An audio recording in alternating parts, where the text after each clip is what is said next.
What is going on, everybody? Today I'm going to talk about fasting, and fasting is one of these things that has become super popular over the past few years here on YouTube. Back when I first started on YouTube, when I was a bodybuilder, if you talked about things like fasting, if you talked about ketosis, people would look at you like you were crazy, like you were insane. So, you know, it's a real pleasure of mine to be able to talk about this and kind of blend back into the crowd here, because before it was kind of like people thought I was off my rocker, but now you got guys like Thomas DeLauer doing it. You got a lot of big fitness names out there doing it. What I want to do here in this video is just clarify a few things about fasting and how to get the most out of your fast. But it goes back to really, why would you fast in the first place? Why would you do a fast for fitness purposes? And there's a few different reasons. Number one, fat loss.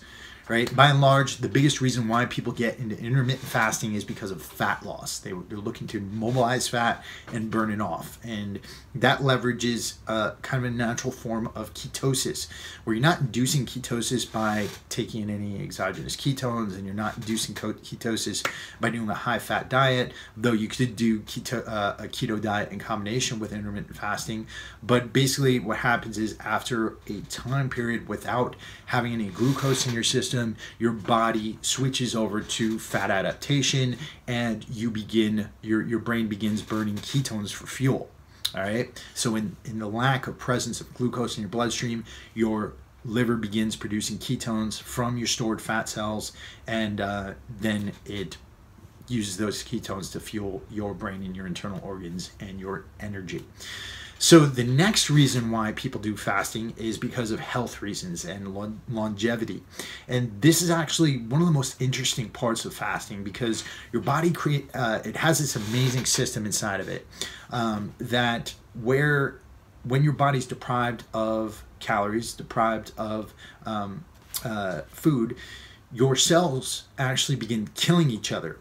But the cool part about this is that your cells start by killing the disease cells off. So what does that do? Well, your mitochondria, your energy centers of your cells, they get a lot healthier, because when those disease cells exist, the messaging between the cells can become very complicated. It can create pathologies, and it can induce things like cancer, right? And other health problems that can come from having unhealthy mitochondria. So when those disease cells get killed off, that the healthy cells become healthier, right? And so that's why they think fasting contributes to longevity.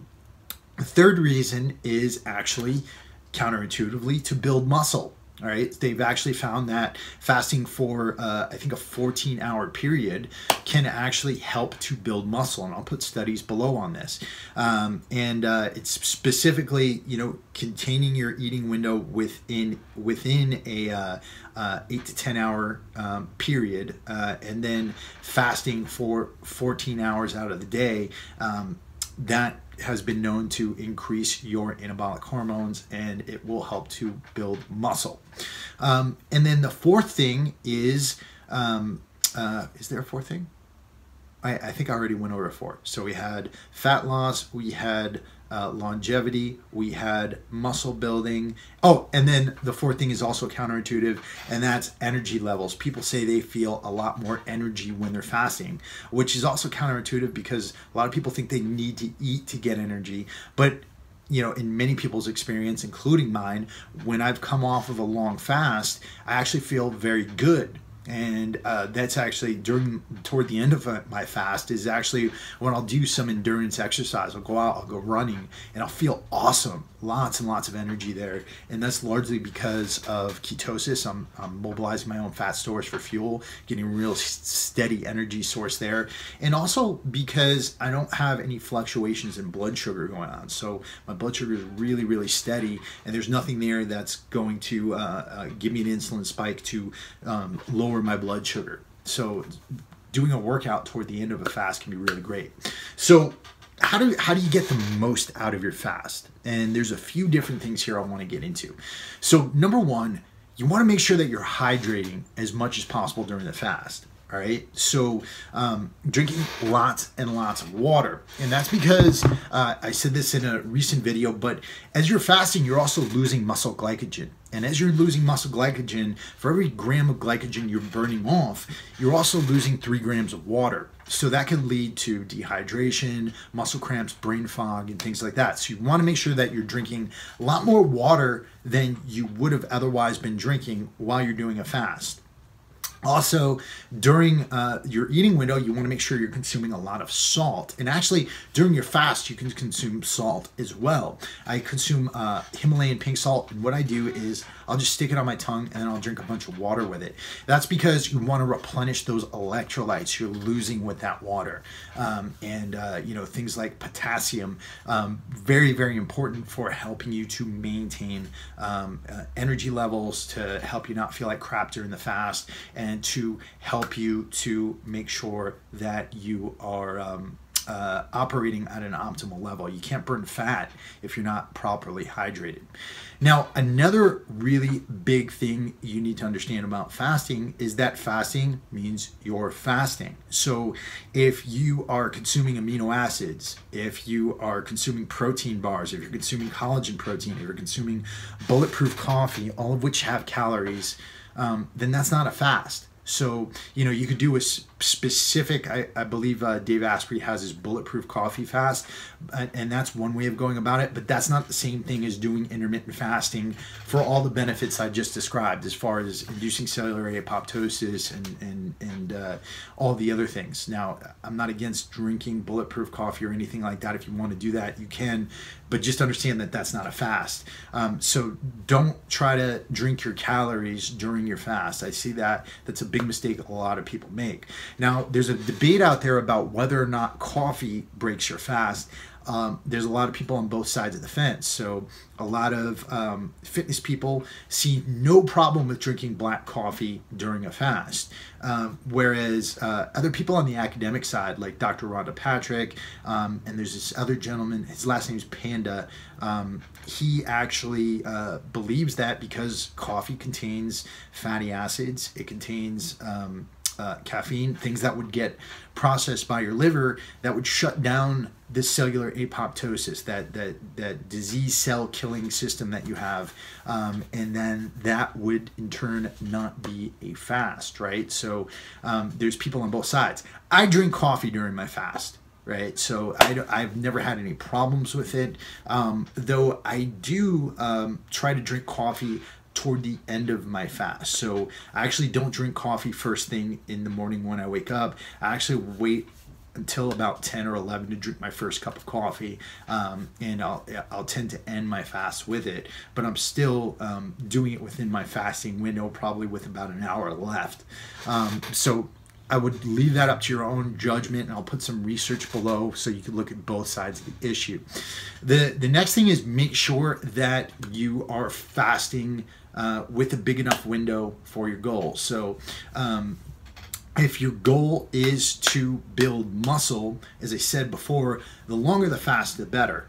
Right, so the 14-hour fast is probably your best bet as far as building muscle, inducing those hormones. Make sure you're maximizing your growth hormone production and things like that. And that's based off the research I'll post below.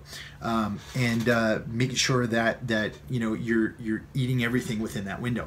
The next thing is, of course, making sure that you're eating enough calories. Right? Just because you're fasting or doing ketosis doesn't mean that you can operate at a super low caloric deficit. Now, I've done this in the past before. I used to eat like 900 calories a day, and funny enough, I was actually very muscular during that time period.